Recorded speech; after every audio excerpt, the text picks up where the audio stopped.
Hello. So I just had an idea to make a video about how technology is sapping our energy, and also how it's keeping people from being able to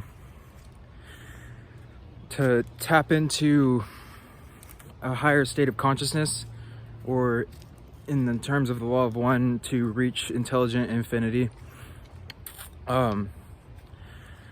What's happening is that technology is becoming the number one source, or it has become, obviously, the number one source of information for people. So people, when they want information, they immediately go to technology in order to be able to gain it.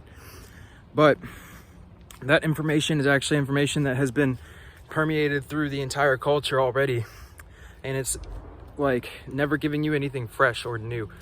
Meaning, when you look at that information on the internet, or you go anywhere to get it separately, then you're subject to the distortions of the other people who have written that information beforehand. So therefore, nobody's ever getting any fresh new information unless they're pulling it from the ether, meaning like the Akashic records or anything like that. So really, a lot of the information that you're given is stuff that it may be true in some sense, but in other sense they are not. And what I mean by that is that it's something that, and this is also dependent on the polarity and everything like that. So you have service to self and service to others, and with that, what happens is that a lot of the ways that the service to self entities, or the negative polarity, insert themselves or inject themselves into the philosophy of positive is by basically putting in these small little details into all of the information sources that we have.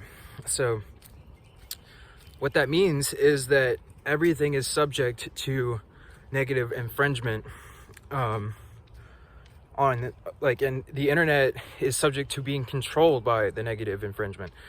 So literally, if you can control the information that's on the internet, and you can control the entire world, because that information is what people go on in order to be able to live. So if that information can be kind of like,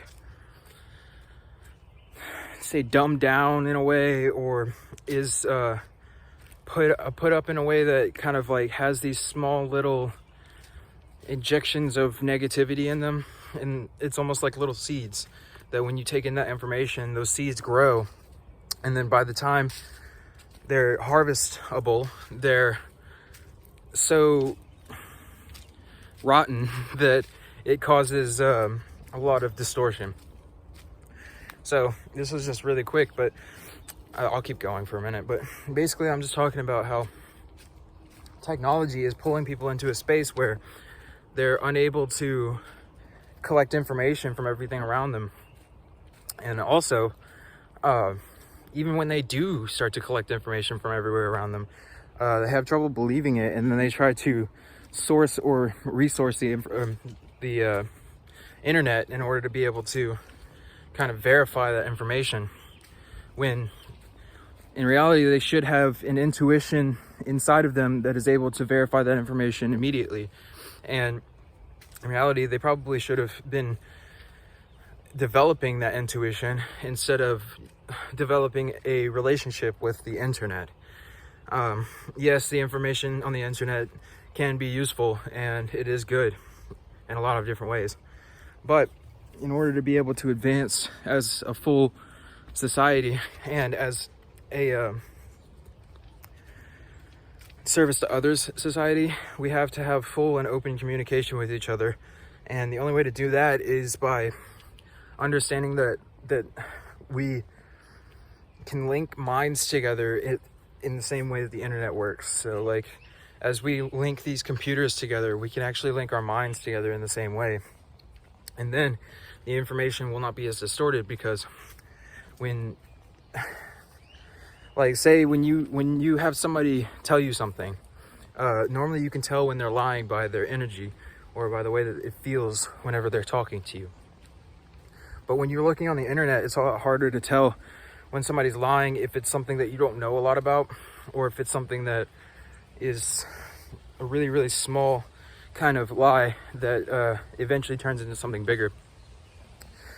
So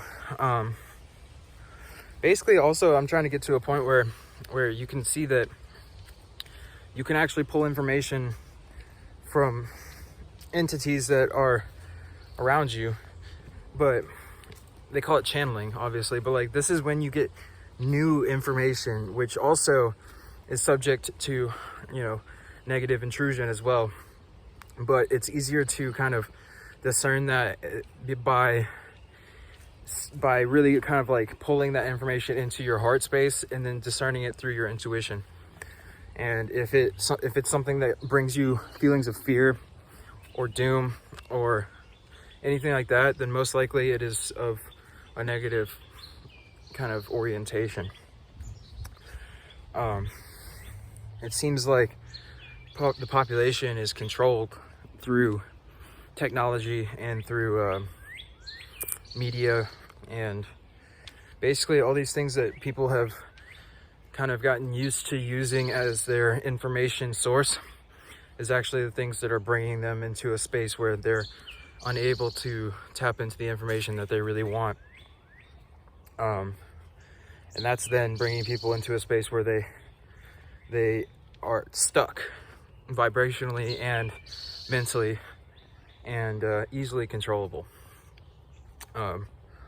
So then, you know, using the media and all these different outlets on the internet and all this other stuff, you can slowly start to reprogram people's minds in a way that can kind of bring them into a space of, it's not like a zombie, but like it's almost like a zombie in a way, because they're easily programmed by I guess more wise entities, not particularly good entities, but or bad, I guess, but wise. And they sit there and they use these distortions in people to basically push them into doing things to fit their agenda. And then once their agenda starts to manifest, they then steal the energy from those people who are putting energy towards them, and then use that energy against them in order to put them into a state of fear or more fear. And then they then feed on that fear and then use that as distortions to manipulate and control and exploit them. It's kind of messed up how that whole system works, but that is how they control people on this planet. And there's way more ways that they do that, but this was just really quick because I was like honestly thinking about how I was listening to a couple things about the negative polarity and how they work, and I just wanted to get this out of my mind, because it seems like it's like very easy to, for one, it's really easy to get information twisted. So it's like it's hard, sometimes it's hard to tell whenever you're getting information from a source that is of a positive nature, unless you automatically or intuitively get this feeling of confidence and love and happiness and joy, which is like the trademark of a positive being, which is when they give you this feeling of confidence. Negative being will probably give you more of a sense of power and manipulation over other people, and a sense of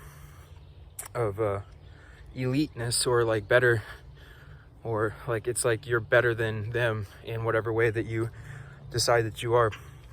And using that feeling, they distort that more and more to the point where you end up basically hating everything else other than yourself, and you do everything in your power to keep yourself at a maximum amount of power and everybody else at a minimum. And that, not only is that depleting for the entity who's doing that and very, very difficult, but it's not good for any of the other beings that are involved. And even the ones that are underneath them in the pecking order or whatever, they really don't have that much of a benefit from it either.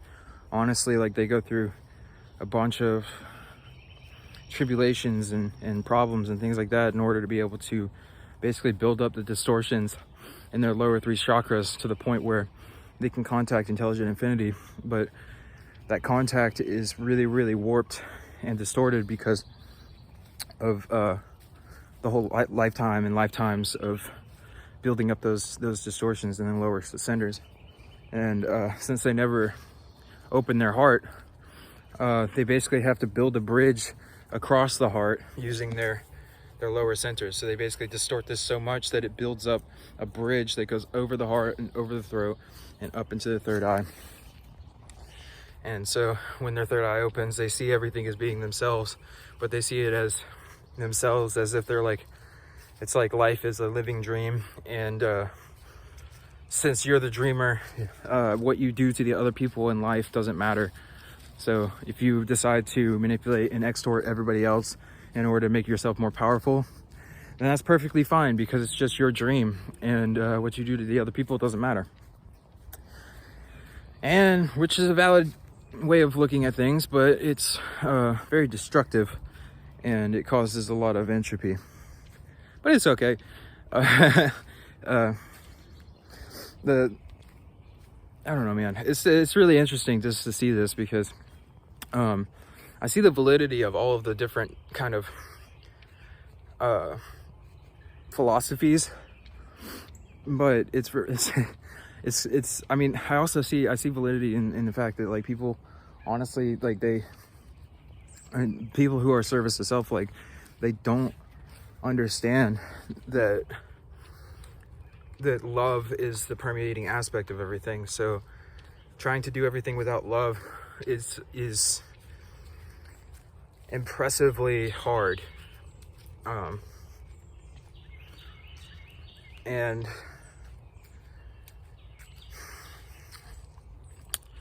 I don't know. I guess, like, and let me just give you a really quick kind of way to be able to get yourself into a space where you don't get kind of attacked by negative entities in a way. Like, you have to realize that the thing that they respond to, and what I mean by respond to is they run away from, is love. So if you're able to get past the feeling of seeing somebody else as being evil or bad or anything like that, and you can just send them love, because you see them as a piece of yourself that needs love. And it's like these people are like childs who don't understand what they're doing, and they don't understand, you know, like they don't see the connections here. And so it's not something that needs to be feared. It's something that needs love sent to it, and it needs to be nurtured like a child. And in order to do that, we send them love and light, and we pray for them, and we pray. And what I mean by pray is not just like, oh Lord, please help. It's like you send them a specific message, like I hope that this person's able to see the light, or bring themselves into a space where they can understand the unity of everything and start to feel love. And then, like, that's the biggest thing, is to help bring them into a space where they can start to feel love. Because once you feel love for the first time, for real, with your heart, then you'll never want to have anything else, and it'll kind of like slingshot you back on the direction towards the creator that we were initially trying to go to, or at least that's what I thought. But it's just really interesting to see how the whole, like, philosophies differ and how they are similar, and to see how technology is being used to literally control the entire population, how everybody's like taking it as if it's something. Obviously it's something that's good in one way, but in a lot of other ways, like, they're using these frequencies and all of these different kind of like wave emissions in order to be able to literally control people's minds. So let's just be a little bit aware of that, and start to understand that, for one, getting out into nature is a really big thing in order to reset your energy and to stop having influence from these kind of like thought forms and everything like that are presented to you. And also it's just important to start to see your philosophy on life and choose between a path of service to others and service to self. And just to see, you know, what is it that makes you feel good in life? Is it love and loving others and you know, having a space of caring and just pure love for other people, or is it loving yourself and only caring about yourself? It's up to you. It's only for you to decide. So I hope somebody got something out of this, and I hope you have a good day. Peace.